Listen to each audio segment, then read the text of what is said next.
नमस्कार दोस्तों, द्विवेदी क्लासेस में आप सभी का स्वागत है।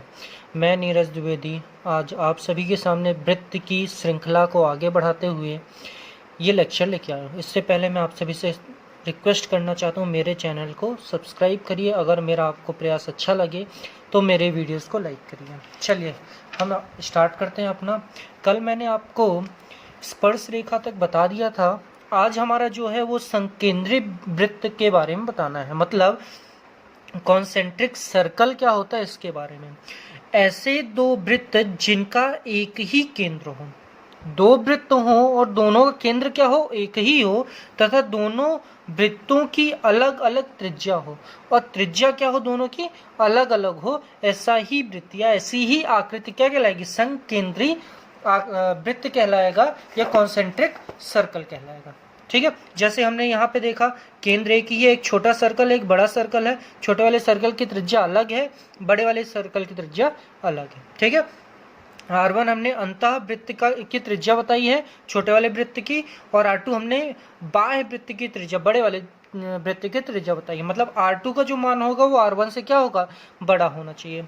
चलिए अब हम चलते हैं कुछ प्रमेय पर, वृत्त पर आधारित कुछ प्रमेय। ठीक है, इंपॉर्टेंट प्रमेय है, इससे डायरेक्ट क्वेश्चन आता है। यहाँ पे दे देगा समान जीवा, पहली प्रमेय है, समान जीवा द्वारा वृत्त की परिधि पर बना कोण आपस में समान होता है। अब जीवा क्या होता है, जीवा होता है कि वृत्त की परिधि में स्थित दो बिंदु को मिलाने पर जो रेखा बनती है वही उसकी जीवा कहलाती है। अब हमें ध्यान देना है, जो जीवा है अगर वो केंद्र बिंदु से होकर जाएगी तो वो व्यास बन जाएगी, इसलिए केंद्र बिंदु से नहीं होना चाहिए। एक जीवा ए बी हुई, इससे हमने हमारा कोण डी बना है, इससे हमारा कोण सी बना है, तो डी का मान सी के मान के बराबर होगा। यही ये पहली प्रमेय कह रही है। ठीक है, दूसरी बोल रही है कि वृत्त की महत्तम जीवा, वृत्त की महत्तम जीवा। अब वृत्त की महत्तम जीवा क्या होगी, व्यास होगी। व्यास द्वारा वृत्त की परिधि पर बना कोण समकोण होता है। मतलब अगर हम व्यास के द्वारा वृत्त की परिधि पर एक कोण बनाते हैं तो वो कैसा बनेगा, समकोण बनेगा। मतलब कोण सी बराबर 90 डिग्री, ये हमें ध्यान रखना है। आगे है, बस हमें डायग्राम से याद रखना है तो हमें हमेशा ध्यान रहेगा, कभी नहीं भूलेगा। अब फिर से बोला गया समान जीवा द्वारा वृत्त की परिधि पर बना कोण वृत्त के केंद्र पर बना कोण का आधा होता है। अब हमारा फिर से ये क्या है, जीवा है, तो जीवा बनी है, केंद्र पर जितना कोण बनेगा और परिधि पर जितना कोण बनेगा, तो परिधि का जो कोण होगा वो केंद्र के कोण का आधा होगा। यह जो केंद्र का कोण होगा, केंद्र से जो कोण बना है उसी जीवा से वो दोगुना होगा एज कंपेयर इसके परिधि पर बना कोण।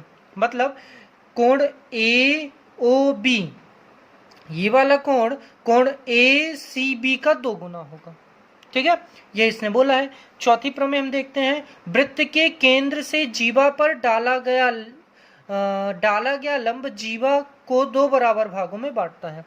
अब ये हमारी जीवा हुई, ये केंद्र हुआ, केंद्र से हमने लंब डाला, तो ये जो लंब डला है ये इसको दो भागों में विभाजित करेगा। ठीक है, कैसे भागों में, दो बराबर भागों में विभाजित करेगा। अब अगली प्रमेय बोल रही है कि वृत्त की जीवा के मध्य बिंदु से केंद्र को मिलाने वाली रेखा जीवा पर लंब कहलाती है। सीधी सी बात है, ये जीवा हुई, केंद्र से हमने इसको मिलाया है तो ये क्या कहलाएगा, लंब ही कहलाएगा।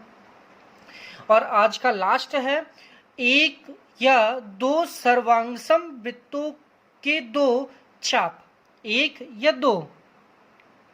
दो सर्वांगसम, सर्वांगसम मतलब एक जैसे दिखने वाले, चाप सर्वांगसम दो, एक या दो सर्वांगसम वृत्तों के दो चाप सर्वांगसम होते हैं। वृत्तों के दो चाप क्या होंगे, ये आपस में एक दूसरे के सर्वांगसम होंगे यदि उनके संगत चाप कर्ण की लंबाई समान हो। अगर चाप कर्ण की लंबाई समान हो तभी ये क्या होंगे, आपस में सर्वांगसम होंगे, नहीं तो नहीं होंगे। चलिए दोस्तों, इसी के साथ मैं अपना ये लेक्चर कंप्लीट करता हूं और आप सभी से आशा करता हूं कि आप मेरे चैनल को सब्सक्राइब करवाएंगे, जिससे कि मैं आप सभी के लिए जल्द से जल्द ऑनलाइन क्लासेस ला सकूं। चलिए, धन्यवाद दोस्तों।